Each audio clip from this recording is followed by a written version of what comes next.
Hey folks, Michael Crump here, coming to you from my office in Redmond, Washington. Today, I wanted to give you just a quick update on Azure tips and tricks. So, most of you who are already here, especially watching on this current channel, which is the Azure Tips and Tricks channel that I created back when this was a very small project, it's now grown up. And now we've moved the existing videos over to our official Microsoft Azure account.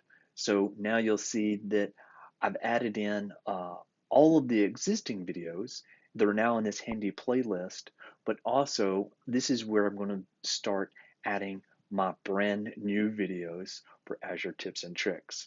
If you want to stay updated with the very latest, I would suggest you subscribe to the Microsoft Azure YouTube channel. And you can also find this by going to videos.azuredev.tips. And also keep in mind, you can just go to azuredev.tips to find the latest and greatest of tips that I've been writing and I've been producing for you for a number of times. And this is the currently the new site, and you'll be able to do things like sort. We have search built in, and also you can start contributing to the post. So see you there, and thank you so very much for your contributions and for watching these videos.